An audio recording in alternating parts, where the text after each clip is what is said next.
Assalamualaikum warahmatullahi wabarakatuh. Salam sejahtera bagi kita semua. Salam petani udang Paname di seluruh Indonesia. Baik, di video saya kali ini saya akan membahas tentang bahayanya rumput ganggang, kawan-kawan ya. Rumput ganggang ini sendiri tumbuh secara alamiah, kawan-kawan, di dasar kolam, apalagi kolam saya ini dengan konstruksi tanah. Ini sangat-sangat mengganggu aktivitas udang, kawan-kawan.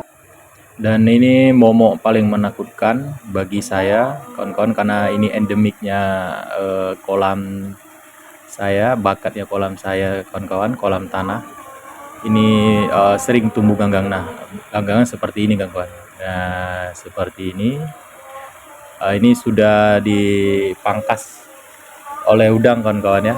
Nah, ini dia bentuknya. Ini sudah putus, sudah dimakan oleh udang, sudah dipotong-potong, kawan-kawan ya. Mungkin di saat udang lapar, dia makannya rumput ganggang ini, kawan-kawan. Ini sedikit menguntungkan saya juga karena saya tidak capek untuk mencabutnya. Biasanya saya turun ke dalam tambak untuk mencabutnya, kawan-kawan. Nah, rumput ganggang ini menguntungkan bagi ikan karena menjadi pakan alami untuk si ikan, tapi kalau kita budidaya udang ini sangat-sangat dirugikan, kawan-kawan ya. Nah, bentuknya seperti ini nih, sudah saya serok pelan-pelan, saya angkat, saya taruh ke atas. Nah, ini penampakannya sudah lumayan bersih, kawan-kawan ya. Nah, baik kawan-kawan, ini proses pengambilan rumput ganggangnya yang saya lakukan setiap hari rutin. Di saat pagi hari ini rumput ganggangnya sudah terkumpul karena terbawa arus kincir, kawan-kawan. Nah, ini rutin saya lakukan setiap hari supaya rumput ganggangnya bersih, kawan-kawan. Nah, proses tumbuhnya rumput ganggang ini, kawan-kawan, ini biasanya terjadi dikarenakan sinar matahari yang tembus ke tanah, kawan-kawan ya. Karena saya pada saat penyiapan lahan, pengisian air, jadi air saya tidak terlalu gelap, kawan-kawan.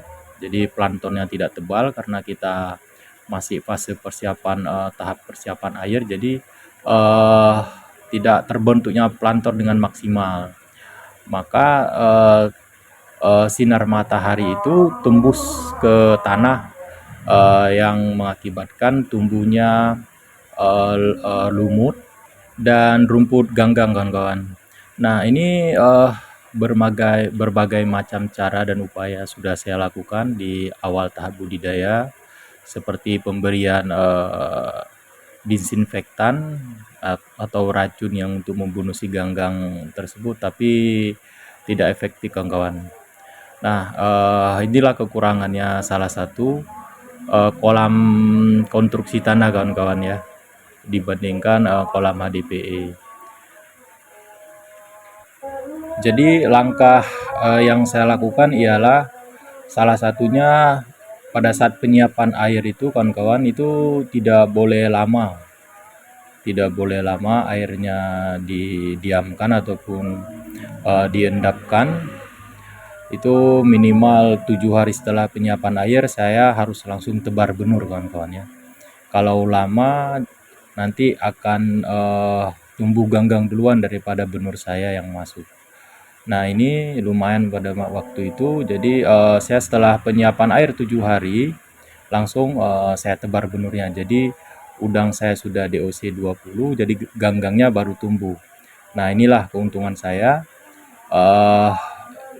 Udang tersebut memakan ganggang hingga saya tidak terlalu sibuk untuk mengurus ataupun turun ke dalam dasar kolam untuk mencabut ganggang, kawan-kawan. Nah, berdasarkan cerita pengalaman, kawan-kawan ya, saya pernah 2 kali gagal budidaya karena ganggang ini, kawan-kawan. Jadi siklus sebelumnya saya gagal juga di kolam sebelah yang sekarang saya jadikan tandon, kawan-kawan. Itu DOC 25 kawan-kawan. Itu ganggangnya sudah penuh di dalam kolam, dasar kolam, sudah tumbuh ke atas sampai menutupi semua area kolam budidaya, kawan-kawan. Ini sangat merugikan saya pada waktu itu, kawan-kawan.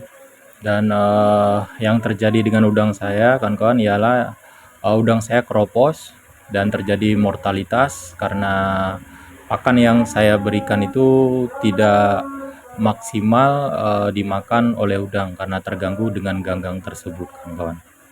Jadi langkah solusi yang saya lakukan ialah setelah saya masukkan air 7 hari setelah saya treatment air kawan-kawan, itu langsung saya masukkan benur. Jadi saya tidak bisa menunggu lama kawan-kawan. Nah, ini adalah salah satu ya perbedaan kolam tanah dengan ADPE kawan-kawan yang saya rasakan. Ini sangat-sangat membuat saya kewalahan untuk mengatasi ganggang ini kawan-kawan. Tidak semua kolam memiliki bakat ganggang seperti ini kawan-kawan. Ini ada beberapa kolam di daerah saya sama seperti saya konstruksi tanah, tapi mereka sebagian tidak tumbuh rumput ganggang kawan-kawan. Ini hanya ada nih di kolam saya aja, ada 2 kolam yang ini bakatnya memang endemiknya rumput ganggang kawan-kawan. Baik kawan-kawan, inilah video singkat saya kawan-kawan tentang bagaimana kita mengantisipasi rumput ganggang. Kalau untuk menghilangkan ataupun membunuh rumput ganggang ini, kalau menurut saya tidak pernah saya lakukan kawan-kawan ya.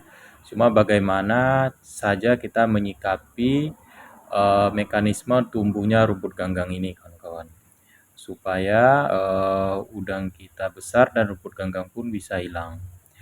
Ada juga masukan-masukan dari kawan tentang menggunakan disinfektan kawan-kawan ya. Di saat udang sudah berumur 20 hari seperti ini, kita disarankan untuk menggunakan obat-obatan seperti racun rumput kawan-kawan. Cuma saya tidak berani, belum pernah saya coba, jadi saya tidak mau ambil risiko kawan-kawan.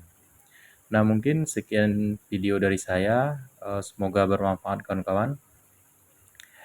Ini video saya buat berdasarkan pengalaman dan kegiatan saya sehari-hari selama budidaya. Jangan lupa like, komen, dan subscribe untuk mendapatkan video terbaru dari saya kawan-kawan. Demikian saya akhiri. Assalamualaikum warahmatullahi wabarakatuh. Salam satu anjur.